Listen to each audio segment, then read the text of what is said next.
नमस्कार दोस्तों। मेरा नाम है विजय कुमार। आप देख रहे हैं कॉमिक्स पिटारा चैनल को। तो चलिए दोस्तों, तुलसी कॉमिक्स के इस शानदार स्टोरी को शुरू करते हैं जिसका नाम है सच्चा झूठा। तो आप देख सकते हैं इसका कवर पृष्ठ जो कि कुछ इस तरह का है। तो चलिए इसकी शानदार स्टोरी को शुरू करते हैं। चंद्रधरमपुरम राज्य में पीताम्बर नाम का एक गरीब ब्राह्मण रहता था। कथावाच कर धार्मिक कृत्य कराकर उसे जो धन मिलता उससे जैसे तैसे अपने परिवार का पालन पोषण करता। सज्जनों, अब मैं सत्यनारायण भगवान की कथा कहता हूँ। एक समय की बात है। एक दिन कल्याणी बेटी सुकन्या का विवाह सिर पर आ गया है। घर में एक पैसा भी नहीं है। समझ में नहीं आ रहा कि ऐसी हालत में बेटी को कैसे विदा करूं। बेटी अमीर की हो या गरीब की, सबकी ब्याही जाती है जी। तुम फिक्र ना करो, हमारे महाराज निर्मल सेन बहुत दयालु हैं। विद्वानों का वे बहुत आदर करते हैं। तुम उनके पास चले जाओ, वे निश्चय ही हमारी सहायता करेंगे। मतलब मैं महाराज के पास जाकर उनसे धन की भीख मांगू?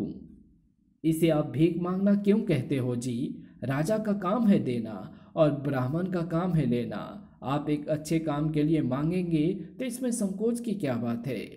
ठीक है कल्याणी, पर महाराज की विचित्र आदत के बारे में तुम जानती हो। वे उसी की मदद करते हैं जो उनके द्वारा ली गई बुद्धिमानी की परीक्षा में उत्तीर्ण हो जाता है। ये तो सारा राज्य जानता है जी। महाराज मेरी भी परीक्षा लेंगे। यदि मैं असफल रहा तो मेरी बड़ी छीछालेदारी होगी। आप हार के विषय में सोचते ही क्यों हैं जी? माँ सरस्वती से अपनी जीत की कामना करके वहां जाना। वो निश्चय ही अपनी सहायता करेंगी। विजित और अजित को भी साथ ले जाना। इससे आपका हौसला बना रहेगा। तब हे माँ सरस्वती, हमें वरदान दे कि हम महाराज द्वारा ली गई परीक्षा में सफल हो सकें। अब तेरा ही सहारा है माँ सरस्वती। माँ सरस्वती ने उनकी पुकार सुन ली। जाओ पुत्र, तुम सफलता प्राप्त करके ही घर वापस लौटोगे। तीनों राजमहल की ओर चल पड़े। आज तक मैंने किसी से भी एक पैसे की सहायता नहीं मांगी। आज मुझे किसी से मांगते हुए बड़ा विचित्र लग रहा है। शीघ्र ही महाराज, राजमहल के द्वार पर एक निर्धन ब्राह्मण अपने दो पुत्रों के साथ खड़ा है। वो आपसे मिलना चाहता है। इस समय, ये समय तो हमारे मनोरंजन का है। देख नहीं रहे, हम अपनी पुत्रियों के साथ चौपड़ खेल रहे हैं। उससे कहो कि कल आकर मिले। महाराज, मैंने उसे बहुत समझाया, पर वो बार बार कह रहा है कि उसे इसी समय महाराज से मिलना है। ओह अच्छा, भेज दो। थोड़ी देर बाद, प्रणाम महाराज। आइए ब्राह्मण देवता, पधारिए। तीनों ने हिचकते हुए स्थान ग्रहण किया। आज्ञा दीजिए ब्राह्मण देवता। महाराज, मेरी पुत्री की विवाह की तिथि नजदीक आ गई है। घर में दरिद्रता का वास है, इसलिए आपके पास सहायता मांगने आया हूँ महाराज। सहायता के लिए मैं तैयार हूँ, पर इसके लिए आपको बुद्धि परीक्षा उत्तीर्ण करनी होगी। इसके लिए मैं और मेरे पुत्र तैयार हैं महाराज। ठीक है, तुम बड़े हो, इसलिए मैं सबसे पहले तुम्हारी ही परीक्षा लेता हूँ ब्राह्मण देवता। मैं तुम्हें एक कहानी सुनाने जा रहा हूँ। मैं तुम्हें अधूरी कहानी सुनाऊंगा जिसे तुमने सही ढंग से पूरा करना है। आप कहानी सुनाइए महाराज। सुनो, एक था राजा। एक दिन रात को वो शयन कक्ष में लेटा हुआ था। उसे नींद नहीं आ रही थी। ये तो किसी पक्षी की आवाज है। बड़ी विचित्र आवाज है। क्री क्री। उसने सेवक को बुलाया। अभी कुछ देर पहले दक्षिण दिशा में एक परिंदा बोला था। पता लगाओ कौन सा परिंदा था। जो आज्ञा महाराज। सेवक महल से बाहर आया और दक्षिण दिशा की ओर चलता चला गया। महाराज भी अजीब हैं। रात में कैसे पता लगाऊं कि उन्हें कौन से पक्षी की आवाज सुनी थी? तभी बो, ये तो किसी स्त्री के रोने की आवाज है। कुछ गड़बड़ लगती है। वो झाड़ी के समीप गया। ढिसुम। आ ओह, ये लोग इस आदमी को क्यों मार रहे हैं? उसने उन लोगों को ललकारा। ठहरो दोस्त, अभी बताता हूं तुम्हें। सेवक उनसे भिड़ गया। आई, भागो। साथी का ये हालत देखकर बाकी तीनों भाग खड़े हुए। तब उस औरत ने बताया, हम परदेसी हैं, कहीं ठहरने के लिए जगह ढूंढ रहे थे, तभी इन लुटेरे ने हम पर हमला कर दिया। भाई, तुम ना आते तो ये हमें मार डालते। ईश्वर जो करता है ठीक करता है बहन, मैं किसी और काम से निकला था। खैर, आओ तुम्हें किसी धर्मशाला में ठहरवा दूं। वो उन्हें एक धर्मशाला में ले गया। तुम यहाँ आराम से रह सकते हो। महल में कुछ पता लगा? कौन सा पक्षी था वो? नहीं महाराज, क्षमा कीजिए। महल से निकलते ही मुझे एक स्त्री के रोने की आवाज़ सुनाई दी और उसने सारी बात बता दी। सारी बात सुनकर तुम्हें जिस काम के लिए भेजा था वो पूरा नहीं किया और दूसरे काम में लग गए, अतः हम तुम्हें कारागार में डालते हैं। सेवक को कारागार में डाल दिया गया। अगली रात क्री क्री फिर वही परिंदा बोला। आज राजा स्वयं परिंदे की खोज में निकल पड़ा। तभी उस झाड़ी के पीछे कुछ लोगों का गिरोह प्रतीत हो रहा है। समीप जाने पर जैसे भी हो हमें महल के गुप्त ठिकानों का पता लगाना है, ताकि विजयनगर के राजा को बताकर उचित इनाम प्राप्त कर सकें। ये तो शत्रु देश विजयनगर के जासूस हैं, हमारे महल में घुसने की योजना बना रहे हैं। इन्हें सबक सिखाना चाहिए। खच आ। अगले ही पल खच आ। शीघ्र ही मारे गए चारों दुष्ट। राजा वापस महल में लौट गया। उसने उसी समय सेवक को मुक्त कर दिया। हम तुम्हें मुक्त करते हैं सेवक।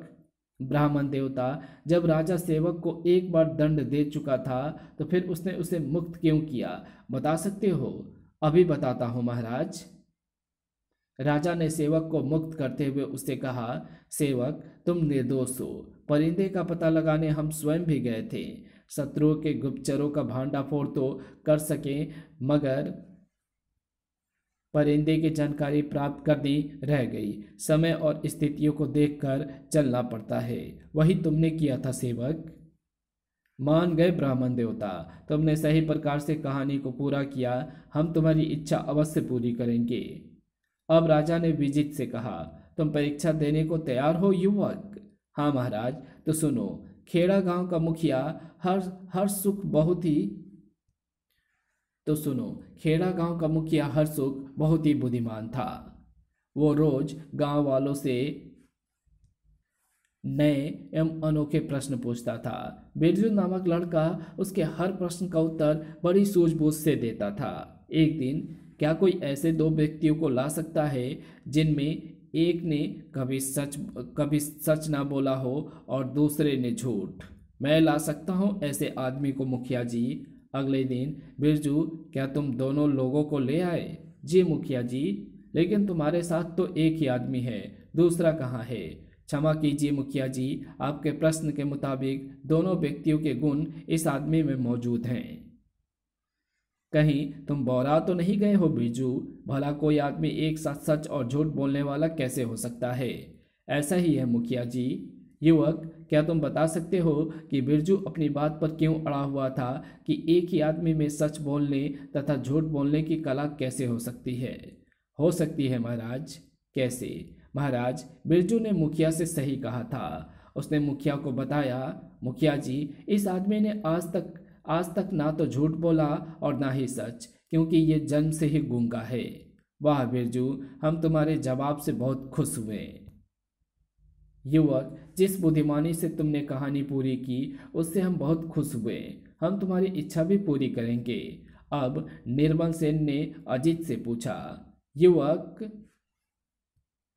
तुम परीक्षा के लिए तैयार हो? जी महाराज।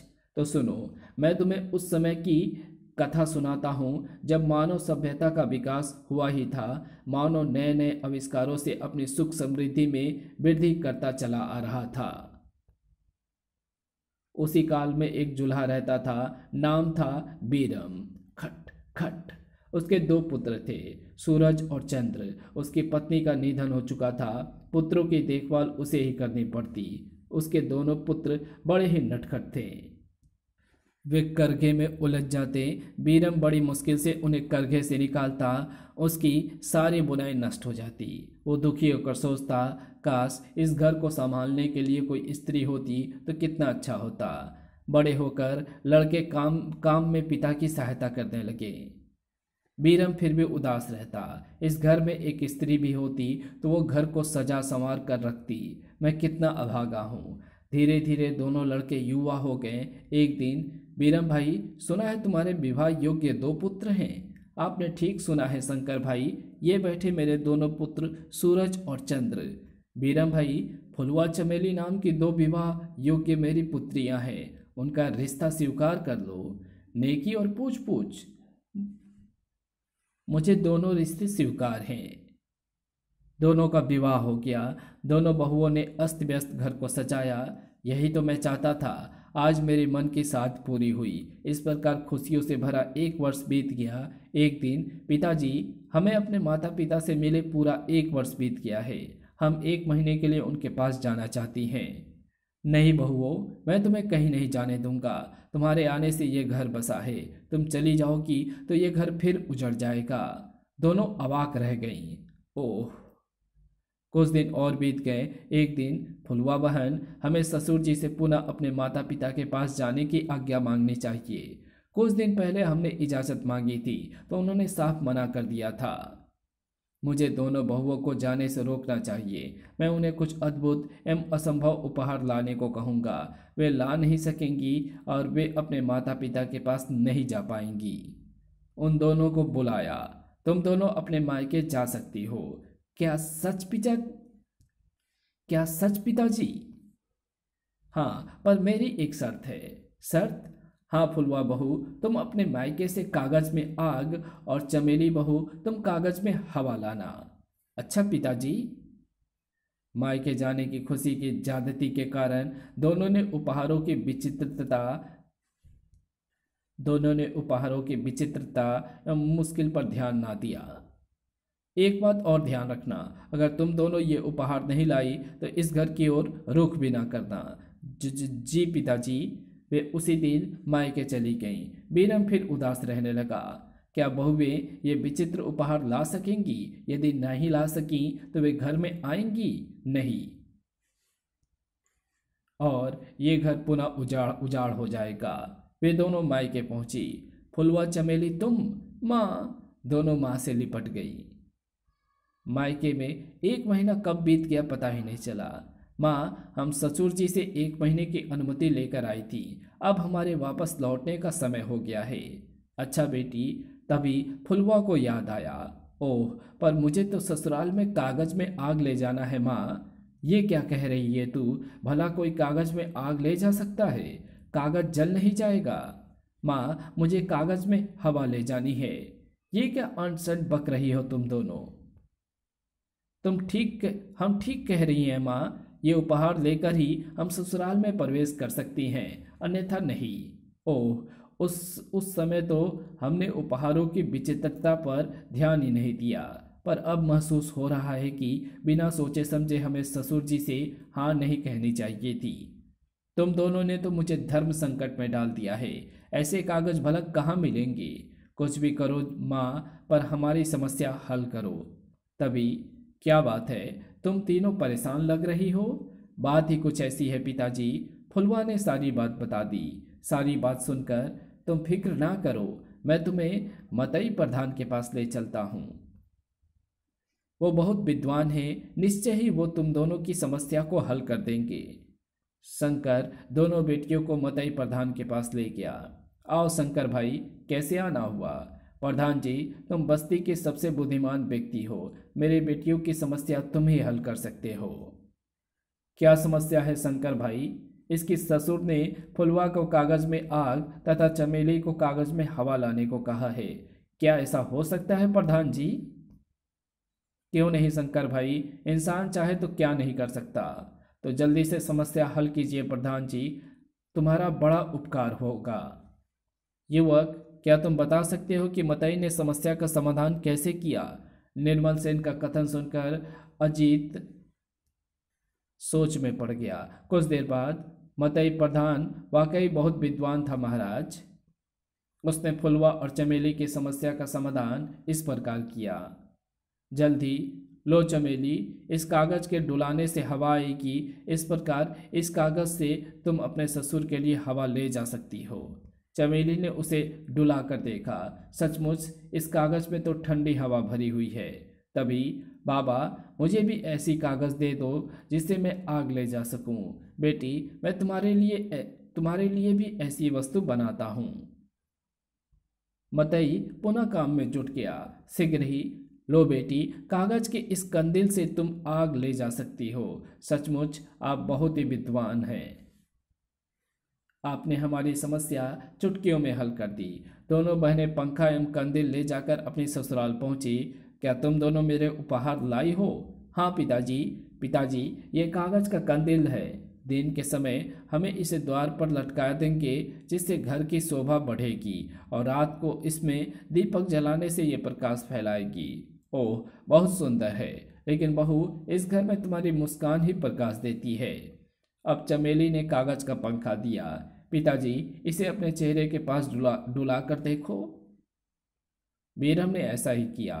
ओह, इसमें तो हवा आ रही है बहू। बहू, ये पंखा केवल हमारे परिवार को ही सुख नहीं देगा, अपितु दुनिया भर में प्रचलित होकर लोगों को सुख देगा। ये सुनकर दोनों मुस्कुरा रही थी। बेटिया, तुम बहुत मूल्यवान उपहार लाई हो, पर तुम दोनों इन उपहारों से भी अधिक मूल्यवान हो। मैं तुमसे बहुत खुश हूँ। तुम जब चाहो अपने मायके जा सकती हो। अच्छा पिताजी। इतनी कथा कहकर अजित चुप हो गया। वाह युवक, तुमने बड़े उत्तम ढंग से अधूरी कहानी पूरी की है। तुम भी हमारी कसौटी पर खड़े उतरे हो। धन्यवाद महाराज। ब्राह्मण देवता, तुम और तुम्हारे दोनों पुत्र अत्यंत बुद्धिमान है। तुम्हारी बेटी का विवाह खूब धूमधाम से होगा, पर मेरी एक शर्त है। क्या अभी भी कोई शर्त बाकी रह गई है महाराज? हाँ ब्राह्मण देवता, बेटी का विवाह करके तुम तो इस जिम्मेदारी से मुक्ति पा जाओगे।